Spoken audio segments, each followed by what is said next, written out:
FTSE Russell announcing a rule change that could fast-track SpaceX's inclusion to its main indexes under the policy. IPOs with market caps above the cutoff for the Russell top 500 will qualify for fast entry after their fifth trading day. That's similar to a rule change announced by Nasdaq earlier this year. Joining us right now is Cornerstone Financial Technology Management co-founder Bob Greifeld. He's also the former Nasdaq CEO and chairman and a CNBC contributor. It's great to see you, sir. We've been having a debate all morning, and I think the debate's been going on now for quite some time, from a governance question about whether being placed in an index right after an IPO quickly like this creates the sort of right incentives and proper price discovery or corrupts them. I hear you. Well, one, I think congratulations to Adina Nelson and the team for winning the IPO for Nasdaq. But I would say this, Andrew, if it was 2006 and I was in charge and they came to me and said, we have this company is going to raise $75 billion, right? Certainly an adequate amount of float. And probably more importantly, this company has been operating for 24 years, has over 10,000 investors who have invested in this. And they said, should we have a rule set that allow this company to be included in our index? I would have taken the position that we'd be wrong not to get this company in the index, as soon as reasonably possible. Okay, let me ask you a different question, given the basis that you just said that. If the company was Anthropic, which has been around for a total, I think, of 5 years, and has had a product on the market for maybe a year and a half to 2 years, would that change your view? That's a good counterpoint. But I would say this, well, you realize that they have a lot of private investors themselves. Full disclosure, I am also. And the lack of information that you get as a private investor is astounding, truly astounding. And what's interesting here is these companies go public. Every investor, right, the ones who've been private for 5 years or 24 years, just have such a overwhelming amount of information under the SEC disclosure requirements compared to what they had. So that's clearly for the better. But again, when you look at the Nasdaq rules, if they have adequate float, right, which is a real concern, and $75 billion does constitute adequate float. And I like to put it in context. When Apple came public, right, the biggest IPO of its time, it raised $100 million. Amazon, a decade later, raised 54. So the scale of this is so large, you can certainly, and I don't know what the details are with Anthropic, but I know it's probably large enough to support a public float environment. So without having all the details, I would say I'd be very much in support of that also. Hey, Bob, why were the rules created to begin with? And should there be a new set of rules that take this into account so that it doesn't look like it's a negotiating ploy? No, completely. When you think about the rule with respect to percent versus dollars, right? So back then the rule was you have to have 10% or 15%. Which makes sense for the IPO size of the times when the rules were constructed. There's nobody on God's green earth back in the day was thinking we're going to have a $75 billion IPO. Like I said, Amazon was $54 million.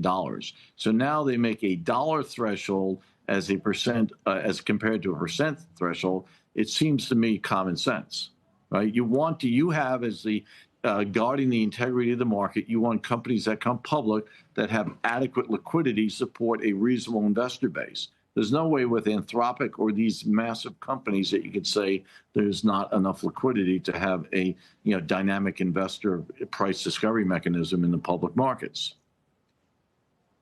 Bob, when you think about some of these companies that are going public, the other component part, especially around the SpaceX transaction, is that there's going to be more shares made available to retail investors. And the positive side of that is this idea of democratizing finance, allowing people to get in early on in these processes. There's always been a view, for the most part, that retail is not necessarily diamond hands. They're not the long-term investor. Yeah. And one of the reasons they haven't been given these shares is because the view is that they might just dump them if the stock pops too quickly. You have this unique sort of situation in this regard where you're going to have a lot of retail investors get access to it about a company that people are very excited about. But on the other side, as we said, you have this index that you now know is going to be buying on the other side that's going to continue to sort of push the price up. And this gets to the question about price discovery and how quickly and how important it is to get proper price discovery quickly. Right. So one, I would go back to the point, retail investors will be better served. So in the case of SpaceX, there's been, as you know, a large number of SVBs out there that have a large component of retail investors. And these retail investors are in the stock today with very, very, and I emphasize very limited information. So now as they go public, each and every retail investor will have the full panoply of information available to it, I think is great. I think you're getting to the heart of point, are the retail investors educated? Are they studious enough? Are they actually looking at the documentation, make an informed decision? So the SEC can have a fulsome disclosure regime, but they can't force people to read the documentation. So we're not going to be in a perfect situation. So I understand your concern, but it's better than the situation we are in today.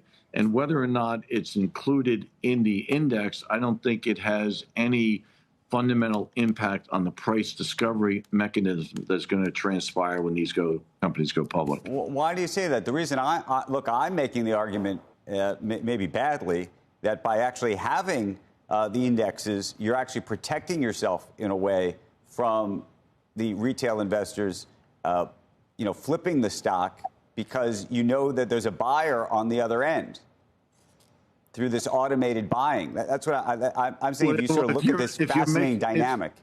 I hear you. If you're making a bad argument, Andrew, that would be the first time, right, for you to do that. So that would be unique. But I would say this, again, the interest in this SpaceX is global and very large. So I don't want to overemphasize. I understand the Qs is a powerful buying force, but it's not an exclusive buying force. There's so much interest coming into it. You really cannot overemphasize one component, right? The beauty of the public market is all buyers and sellers come together to discover price. So will the fact that it's in the index have some marginal impact on price? I would think so, right? So I think your point is valid there. But I would highlight the word marginal. It's not going to be the driver of this stock's price. And like I said, I think net benefit is the biggest net benefit is these retail investors have more information.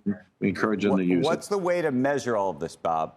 So if you and I have a conversation 6 months from now and we look at the stock and either the volatility of the stock or whether it goes up, or how would we be able to both say this worked, this didn't work, the price discovery issue was a problem, it wasn't a problem? What would be the sort of metrics? Let's state them now so that we can go back and look at it later.